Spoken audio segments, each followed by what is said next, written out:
Bom dia, presidente. Bom dia, colegas parlamentares, galeria, imprensa, todos que nos acompanham também de forma virtual.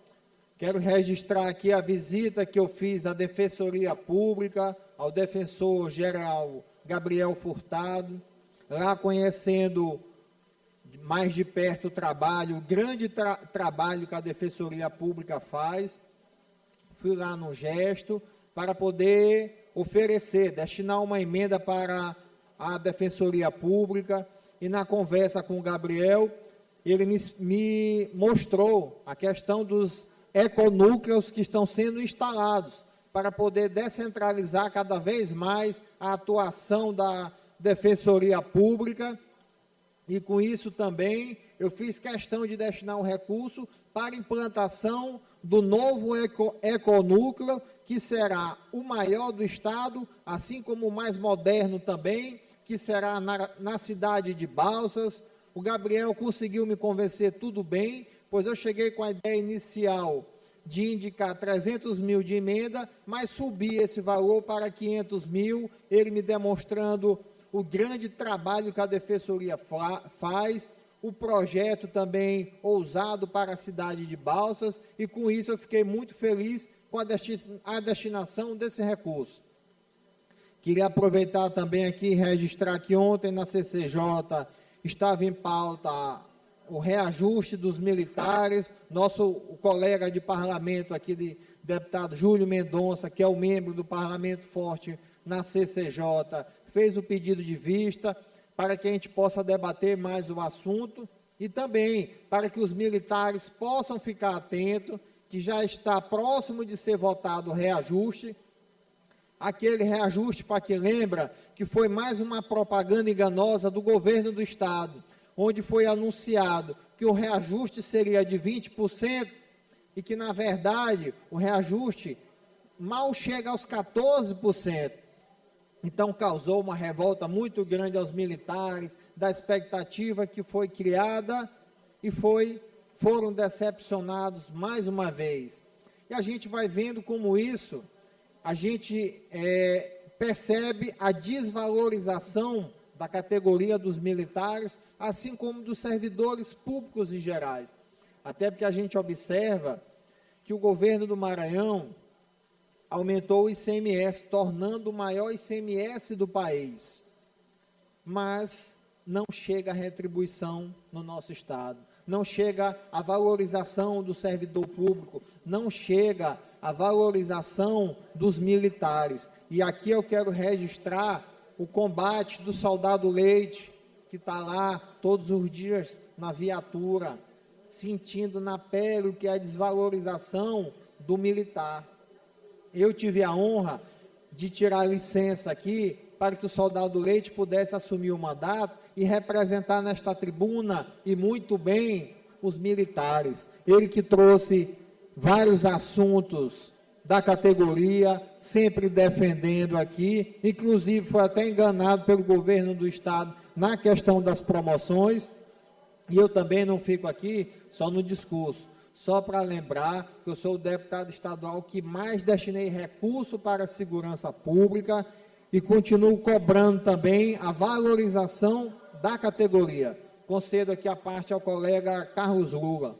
Obrigado, deputado Fernando Braide. E eu queria a parte da Vossa Excelência no sentido de chamar a atenção da Polícia Militar do Estado do Maranhão, já que a gente está encerrando na Comissão de Constituição e Justiça, já são 3 votos contrários à emenda proposta, de nossa autoria e subscrita por diversos deputados, no sentido de fato, conseguir uma valorização efetiva dos policiais militares do Estado do Maranhão. O aumento tão alardeado pelo governador Carlos Brandão caiu na corporação apenas como uma frustração. De fato, a gente não pode votar ainda antes do encerramento do primeiro semestre, mas agora, na volta dos trabalhos, a gente quer votar um aumento efetivo para a Polícia Militar do Estado do Maranhão, um aumento que, de fato, valorize o trabalho de nossos policiais. Agradeço a parte do deputado Carlos Lula, e fica aqui mais uma vez o registro para os militares também se mobilizarem e cobrar, porque é mais do que justo e merecido o reajuste adequado para a categoria. Deputado Rodrigo Lago. Deputado Fernando, eu parabenizo Vossa Excelência por trazer esse tema novamente ao debate na Casa. Lembrando que esta medida provisória chegou à Casa ainda no primeiro semestre e o governo, percebendo a dificuldade de ter que confessar que o governador mentiu para os policiais, adiou a votação agora para o segundo semestre, mas a verdade uma hora aparece. O que de fato o governador anunciou foi um aumento de 20%, depois se descobriu que não era 20, era 14%, e na prática nem 14% chegou, porque ele concedeu o aumento em cima da remuneração atual e não em cima da remuneração aprovada por esta Casa e que já estava em vigor na legislação anterior, faltando apenas a implementação. Mas é por circunstâncias como essa que a gente compreende o acerto no início dessa sessão legislativa de formar o bloco Parlamento Forte. Foi graças à formação desse bloco que permitiu-se que um membro aqui do Bloco Parlamento Forte fizesse parte da CCJ, pedisse vista exatamente para que não só o governo, mas como toda a base do governo aqui na Assembleia reflita sobre essa importante medida que deve ser aplicada e estendida aos policiais, que receberam no dia a notícia que ganhariam um aumento de 20% e no dia seguinte o governo foi lá e tomou de volta o aumento que havia concedido. Parabéns, deputado Fernando. Deputado Fernando. Deputado Fernando, Vossa Excelência me permite uma parte? E quando puder, conceda a mim também, deputado Fernando. Deputado Fernando, obviamente, todos nós dessa casa somos solidários com a luta dos nossos militares por valorização salarial e que passa por estruturação das estruturas de estruturação do mecanismo de segurança pública e, obviamente, passa também por remuneração. Então, todos nós, eu acredito, somos solidários à causa dos militares. Mas é importante, deputado, para que se possa, de fato, discutir a coisa com clareza e com transparência, falar sobre a remuneração que os policiais militares do Maranhão receberão a partir desse reajuste, que ao final vai somar 20%, e que ele vai ser maior do que a remuneração de muitas outras unidades de federação do país. Se nós pegarmos, por exemplo, a remuneração de um soldado, que chegará a R$ 6.149 no estado do Maranhão, no Piauí esse subsídio é de R$ 3.656. No Ceará, R$ 5.837. No estado de São Paulo, veja, no estado mais rico do país, um policial militar recebe R$ 4.185. Então, a realidade de remuneração do estado do Maranhão, ela não está, digamos assim, defasada em relação às outras unidades da federação. Obviamente, todos nós queremos que nossos militares sejam cada vez mais valorizados e reconhecidos, mas a realidade financeira da nossa Polícia Militar é melhor do que a grande maioria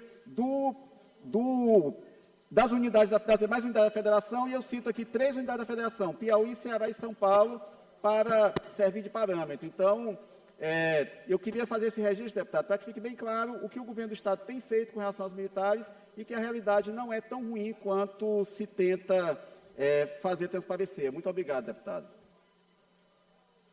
Deputado Fernando. Peço ao deputado Fernando que encaminhe para o término do seu pronunciamento. Vossa Excelência já ultrapassou 3 minutos e 40 segundos do seu tempo normal. O Vossa Excelência quer usar o tempo da liderança, que está marcado aqui para o deputado Rodrigo. Deputado Vossa Excelência ganhou o tempo da liderança. Pode continuar. Antes do deputado Fernando começar o tempo da liderança, eu gostaria de fazer uma parte, senão o regimento me impedirá. Tenho certeza que o deputado Antônio, democrata que fará essa concessão. Posso, presidente? Muito bom ter feito esse aparte após a parte do deputado Ricardo Arruda, onde ele disse assim: não é tão ruim quanto parece. Deputado Fernando, é tão ruim quanto parece.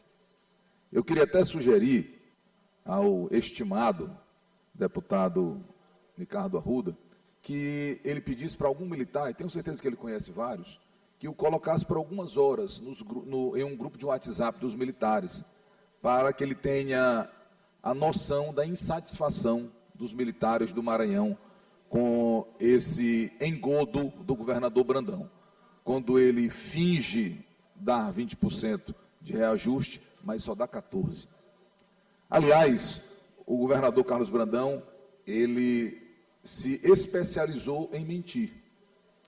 Agora, recentemente, em Penalva, ele estava exortando o capeta. Fez um discurso Satanás. bem desastrado lá.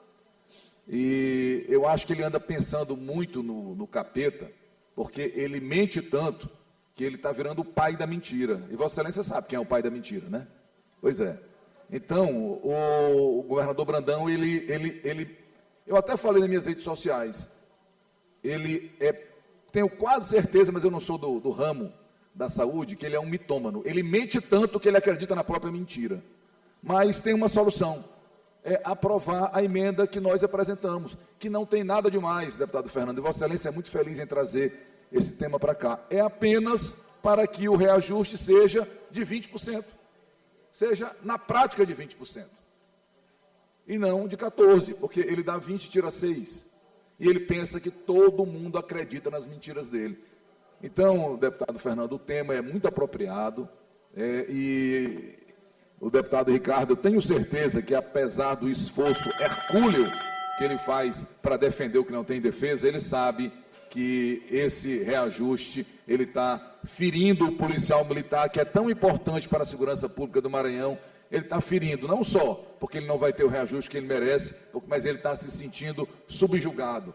Ele está se sentindo como se o governador considerasse que ele não percebe aquela mentira quando o governador mete a mão no bolso do policial militar. Esse mesmo governador que se recusa a dar um reajuste real militar é aquele que quer criar cargos todos os dias, inclusive na sessão de hoje, só não criou porque o deputado Júlio pediu vista lá na CCJ ontem, mas na sessão de amanhã ele vai criar mais alguns cargos. Não tem dinheiro para dar reajuste para o policial militar, mas tem para criar cargos, para fazer pré-campanha para o bebezão que ele pensa que vai fazer governador do Maranhão.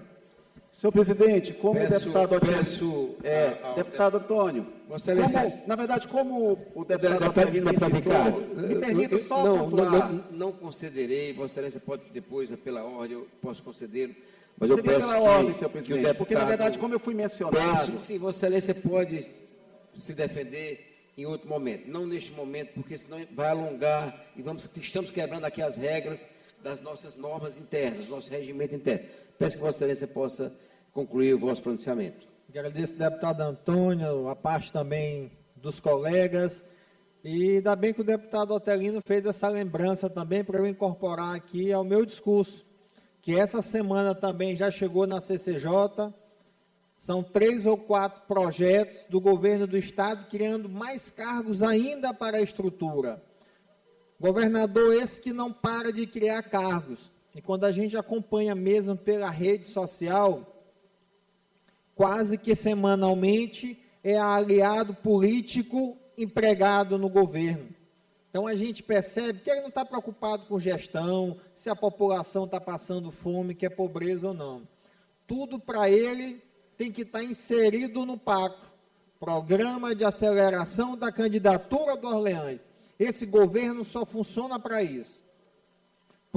Podem olhar e observar, quando vocês olharem um projeto do governador, tem lá um desvio de finalidade. Está sempre focando na eleição, na política e nunca pensando no bem-estar da população. Isso me entristece demais, deputado Rodrigo, porque desde o começo do governo dele a gente vai reparando, tem sempre um desvio de finalidade, tem sempre uma segunda intenção, tem sempre a finalidade eleitoral. E agora que se aproxima mesmo da sucessão estadual, que aliás ele adiantou até demais, porque acho que ele não sabe fazer outra coisa mesmo, não sabe fazer a gestão do governo, só sabe cuidar de política, é o único foco que eles têm. Isso entristece demais e fica aqui por recado para os militares. Se falarem com desculpa de que é dinheiro, porque atingiu o teto de limite, é mentira. E está tudo comprovado na apresentação que se vem aqui na Assembleia, da execução fiscal, da questão fiscal do governo do Estado.